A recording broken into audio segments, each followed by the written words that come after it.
दोस्तों नमस्कार, मैं अणिमा उपाध्याय आप सभी का अपने YouTube चैनल पर स्वागत करती हूँ। मात्रिक छंद भाग 3 में आज हम चर्चा करेंगे विषम मात्रिक छंदों पर। विषम मात्रिक छंद मात्रिक छंदों का तीसरा और अंतिम प्रकार है। तो अगर अभी तक आपने मेरी चैनल को सब्सक्राइब नहीं किया है कर दें और इस वीडियो को अपने दोस्तों में शेयर भी ज़रूर करें, खासकर उनमें जो हिंदी साहित्य में रुचि रखते हैं और उनमें भी जो हिंदी विषय के विद्यार्थी हैं, परीक्षार्थी हैं। तो आइए शुरुआत करते हैं आज के विषय की, विषम मात्रिक छंदों की। वो मात्रिक छंद जिनमें सामान्यतः 6 चरण अर्थात 6 पंक्तियां होती हैं विषम मात्रिक छंद कहलाते हैं। ये मिश्रित छंद होते हैं क्योंकि ये 2 या 2 से अधिक अलग अलग छंदों के मेल से बनते हैं। इनमें क्योंकि अलग अलग छंदों का मिश्रण होता है, इसीलिए इनके सभी चरणों की मात्राएं भी समान नहीं होती। इनमें मुख्यतः रोला और उल्लाला छंदों का मेल होता है या दोहा और रोला छंदों का मेल होता है। ये 2 प्रकार के होते हैं, छप्पे और कुंडलियाँ। इन्हें षट पद भी कहा जाता है क्योंकि इनमें 6 चरण अर्थात 6 पंक्तियां होती हैं। रोला, उल्लाला और दोहा, इन पर मैं मात्रिक छंद भाग 1 और भाग 2 में बात कर चुकी हूँ। रोला सममात्रिक छंद का एक प्रकार है जिसे मैंने आप लोगों को मात्रिक छंद भाग 1 में समझाया है। तो वहीं दोहा और उल्लाला अर्धसम मात्रिक छंद का प्रकार हैं और इनको भी मैंने आपको मात्रिक छंद भाग 2 में समझाया है।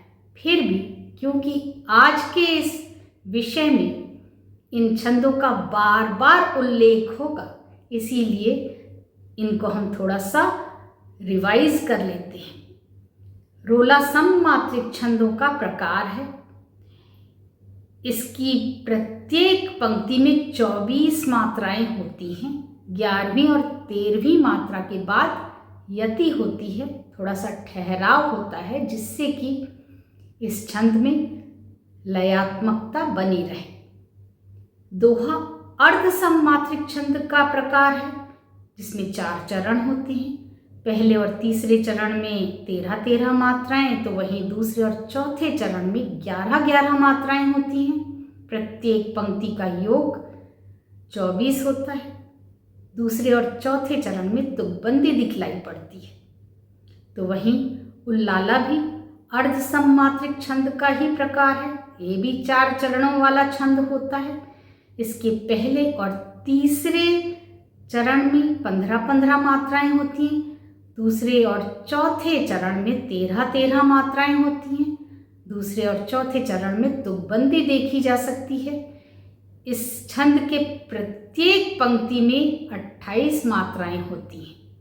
लेकिन विषम मात्रिक छंदों में उल्लाला लिखते समय कवि थोड़ी सी स्वतंत्रता लेते हुए 26 मात्राओं वाला उल्लाला भी लिख देते हैं, जिससे छंद में संगीतात्मकता बनी रहे, लयात्मकता बनी रहे।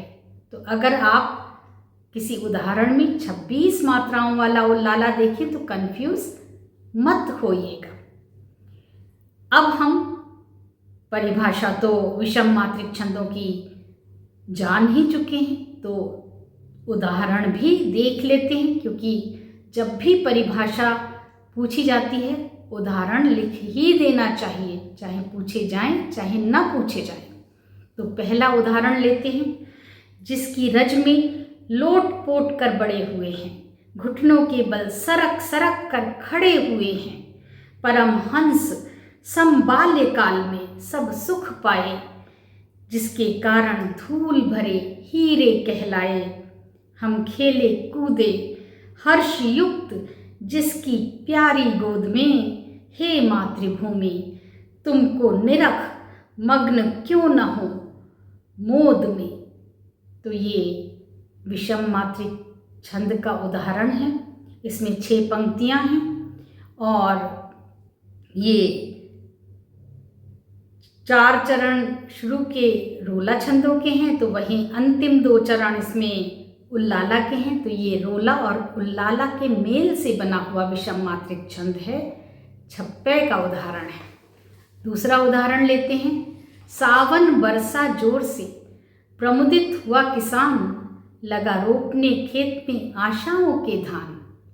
आशाओं के धान, मधुर स्वर कोयल बोले, लिए प्रेम संदेश मेघ सावन के डोले। ठकुरेला कविराय लगा सबको मन भावन, मन में भरे उमंग, झूमता गाता सावन। ये भी 6 चरणों वाला, 6 पंक्तियों वाला विषम मात्रिक छंद है। इसमें शुरू के 2 चरण दोहा छंद के हैं, तो वहीं अंतिम 4 चरण रोला छंदों के हैं। तो ये दोहा और रोला छंदों के मेल से बना हुआ विषम मात्रिक छंद है। ये कुंडलियों का उदाहरण है। अब हम विषम मात्रिक छंदों के कितने प्रकार होते हैं उनको समझने की कोशिश करते हैं। तो विषम मात्रिक छंदों के 2 प्रकार बताए गए हैं, कुंडलियां और छप्पे। पहले हम कुंडलियों को समझेंगे और उसके उपरांत हम छप्पे को समझेंगे। तो कुंडलियां ये मिश्रित 6 चरणों वाले विषम मात्रिक छंद होते हैं जो दोहा और रोला के मेल से बनते हैं। इसके पहले 2 चरण दोहा छंद के होते हैं, तो वहीं अंतिम 4 चरण रोला छंद के होते हैं। तो इसमें 1 दोहा छंद और 2 रोला छंद लिखे जाते हैं। इसमें एक और विशेषता है कि दोहा छंद जिन शब्द समूहों से समाप्त होता है, उन्हीं शब्द समूहों का प्रयोग करके तीसरा चरण अर्थात रोला शुरू होता है, उसकी शुरुआत की जाती है। उदाहरण से हम बेहतर समझ पाएंगे। दौलत पाए न कीजिए सपने में अभिमान, चंचल जल दिन चारि के, ठाव न रहत निदान। ठाव न रहत निदान, जियत जग में जस लीजे, मीठे बचन सुनाए विनय सबही की कीजे। कह गिरिधर कविराय, अरे ये सब घट दौलत, पाहुन निस दिन 4, रहत सबही के दौलत। तो यहाँ पर इस उदाहरण में हम देख सकते हैं कि 6 चरण लिखे गए हैं। पहले 2 चरण दोहा छंद के हैं और अंतिम 4 चरण रोला छंदों के हैं। और ये भी स्पष्ट दिखलाई पड़ रहा है कि दोहा जहाँ समाप्त हो रहा है, जिन शब्द समूहों से, उन्हीं शब्द समूहों से तीसरे चरण की अर्थात रोला छंद की शुरुआत हो रही है, ठाव न रहत निदान। तो इसीलिए ये कुंडलियां विषम मात्रिक छंद का उदाहरण है।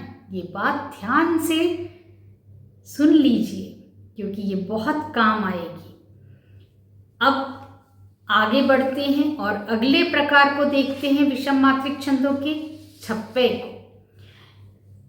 इसमें भी कुल 6 पंक्तियां अर्थात 6 चरण होते हैं, लेकिन ये रोला और उल्लाला छंदों के मेल से बनता है। इसके पहले 4 चरण रोला छंदों के होते हैं अर्थात इसमें 2 रोला छंद होते हैं और अंतिम 2 चरण उल्लाला छंद के होते हैं। तो उदाहरण देखते हैं। नीलांबर परिधान हरित पट पर सुंदर है, सूर्य चंद्र युग मुकुट, मेखला रत्नाकर है। नदियां प्रेम प्रवाह, फूल तारे मंडल हैं। वंदी जन खग वृंद, शेष फन सिंहासन है। करते अभिषेक पयोध हैं, बलिहारी इस वेश की। हे मातृभूमि तू सत्य ही, सगुण मूर्ति सर्वेश की। तो ये 6 चरणों वाला विषम मात्रिक छंद छप्पे क्यों है? क्योंकि इसके पहले 4 चरण रोला छंदों से लिखे गए हैं और अंतिम 2 चरण उल्लाला के हैं, तो इसीलिए ये छप्पे छंद का उदाहरण है। अब हमने दोनों ही प्रकार विषम मात्रिक छंदों के समझ लिए हैं, तो क्यों ना थोड़ा सा अभ्यास भी कर लिया जाए। तो पहला उदाहरण देखते हैं, समझने की कोशिश करते हैं। भस्म रम भूतनाथ धगग धगग धुणी धुगाते, भस्म रम भूतनाथ डमम डुगडुगी बजाते, भस्म रम भूतनाथ मंद मंद मुस्कुराते, भस्म रम भूतनाथ रास तांडवम रचाते, धिन कट नाचते, झटक लटक लट केशरी, चारण गण गुण गावते, माया देख महेश्वरी। तो ये 6 चरणों वाला 6 पंक्तियों वाला विषम मात्रिक छंद है। अब इसका प्रकार कौन सा है ये भी जानने की कोशिश करते हैं। तो इसमें पहले 4 चरण अर्थात पंक्तियों में 24-24 मात्राएं हैं, 11वीं और 13वीं मात्रा के बाद यति है, तो ये रोला छंद हुए। और अंतिम 2 चरण उनमें मात्राओं की गणना करें तो 26-26 मात्राएं दिखलाई पड़ती हैं, तो ये उल्लाला अर्धसम मात्रिक छंद का उदाहरण है। तो इस तरह से ये विषम मात्रिक छंद 2 रोला छंदों और 1 उल्लाला छंद के मेल से बना हुआ है, इसीलिए ये छप्पे विषम मात्रिक छंद का उदाहरण हुआ। अब हम अगला उदाहरण देखते हैं। साईं अपने भ्रात को कबहू न दीजिए त्रास, पलक दूर नहीं कीजिए, सदा राखिए पास, सदा राखिए पास, त्रास कबहू नहीं दीजिए, त्रास दियो लंकेश ताहि की गति सुन लीजिए, कह गिरिधर कविराय राम सो मिलियो जाई, पाए विभीषण राज लंकपति बाज्यो साईं। तो ये भी 6 चरणों वाला विषम मात्रिक छंद तो है। अब ये विषम मात्रिक छंद का कौन सा प्रकार है ये भी जान लेते हैं। तो इसमें पहले 2 चरण दोहा छंद के हैं और अंतिम 4 चरण रोला छंद में लिखे हुए हैं। साथ में इसमें दोहा छंद जिन शब्द समूहों पर समाप्त होता है उसी से रोला छंद की शुरुआत है 3रे चरण में। तो ये स्पष्ट करती है कि ये कुंडलियां विषम मात्रिक छंद का उदाहरण है। अब हम 3रा उदाहरण लेते हैं। प्रण पालक प्रताप नार नह जाली जौहर, प्रण पालक प्रताप प्रतापी प्रभात पोहर, प्रण पालक प्रताप नर नाहर नाही नमियो, प्रण पालक प्रताप अकबर सो जाए अड़ियो, बम बम भोले बोल के बाही तेग बहलोल के, फेंक्यो सह है खोल के, तेगा भाला तोल के। तो ये भी विषम मात्रिक छंद है क्योंकि इसमें 6 चरण हैं और इसके पहले 4 चरण पहली 4 पंक्तियों में 24-24 मात्राएं हैं, 11वीं और 13वीं मात्रा के बाद यति है, तो ये रोला छंद है। अंतिम 2 चरण उल्लाला छंद के हैं जिनमें 26-26 मात्राएं प्रत्येक पंक्ति में हैं। तो रोला और उल्लाला छंदों के मेल से बना हुआ विषम मात्रिक छंद छप्पे होता है, तो ये छप्पे का उदाहरण है। अब एक अंतिम उदाहरण और लेते हैं। बिना विचारे जो करे सो पाछे पछताए, काम बिगाड़े आपनो जग में होत हंसाए, जग में होत हंसाए चित्त में चैन न पावे, खान पान सम्मान राग रंग मनहि न भावे, कह गिरिधर कविराए दुख कछु टरत न टारे, खटकत है जिय माही कियो जो बिना विचारे। ये भी 6 चरणों वाला विषम मात्रिक छंद है। इसके पहले 2 चरणों में दोहा लिखा हुआ है और अंतिम 4 चरणों में 2 रोला छंद हैं। तो सभी में 24-24 मात्राएं तो होती ही हैं, चाहे दोहा हो चाहे रोला हो, लेकिन दोहा में पहले और तीसरे चरण में 13-13 मात्राएं होती हैं, जबकि दूसरे और चौथे चरण में 11-11 मात्राएं होती हैं, जो आप यहाँ गणना करके देख भी सकते हैं। इसके अलावा दोहा जग में होत हंसाए पर समाप्त हो रहा है और उसी से रोला की शुरुआत हो रही है तीसरी पंक्ति में, अर्थात तीसरे चरण में। तो इसीलिए ये कुंडलियाँ विषम मात्रिक छंद का उदाहरण हुआ। तो अब हमने उदाहरण भी समझ लिए। आप सभी से अनुरोध करूँगी कि आप लगातार अभ्यास करते रहें। हाँ, मात्रा की गणना करते समय ये ज़रूरी है कि आप उच्चारण करके देखें। ह्रस्व और दीर्घ स्वर उच्चारण करने से ही समझ में आते हैं। और अगर आपको कोई डाउट हो तो आप कमेंट बॉक्स में अपना क्वेश्चन छोड़ सकते हैं। कोशिश करूँगी मैं कि आपके प्रश्नों का उत्तर दे सकूं। अगले वीडियो में वर्णिक छंदों को लेकर आ रही हूँ, तो उसे देखना मत भूलिएगा। आज का वीडियो मैं यहीं समाप्त करती हूँ। धन्यवाद।